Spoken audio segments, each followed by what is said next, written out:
నమస్తే people, welcome back to my YouTube channel. So నేనైతే ఈరోజు మనం గులాబ్ జామున్ బయట కొనుక్కుంటే ఎట్లా ఉంటుందో సేమ్ అలాగే మనం ఇంట్లో అంత టేస్టీ అండ్ సాఫ్ట్గా ఎలా ప్రిపేర్ చేసుకోవాలి వీడియోలో చూపిస్తున్నాను.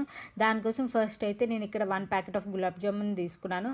సో దాన్ని యాడ్ చేసేసుకొని మనం కాచుకొని చల్లార్చుకున్న మిల్క్ యాడ్ చేసేసుకోవాలి.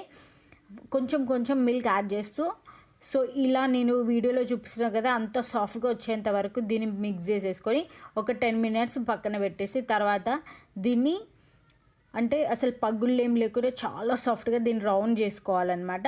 సో గులాబ్ జామున్ షేప్లో చేసేసుకొని వీటిని అన్నిటిని ఒకసారి ప్రిపేర్ చేసి పక్కన పెట్టుకొని నెక్స్ట్ ఆయిల్ కొంచెం హీట్ అయిపోయిన తర్వాత అందులో ఈ గులాబ్ జామున్ని యాడ్ చేయాలి. మొత్తం లో ఫ్లేమ్లో పెట్టేసేయాలి, ఎందుకంటే వీటిని లో ఫ్లేమ్లో పెట్టి మనం సిమ్లో కుక్ చేసుకోవాలి. అప్పుడు లోపల కూడా ఇది మనకు కుక్ అవుతుంది అనమాట. సో వీటి కలర్ మంచి గోల్డెన్ బ్రౌన్ కలర్ వచ్చేంత వరకు ఫ్రై చేసుకొని దీన్ని షుగర్ సిరప్లో వేసుకోవాలి.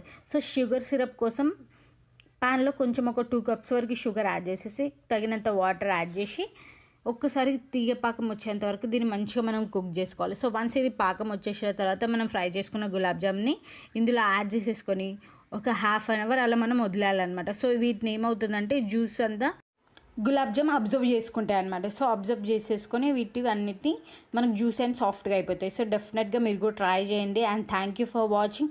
మీకు కనుక రెసిపీ నచ్చినట్టయితే please do like, share and subscribe to my channel.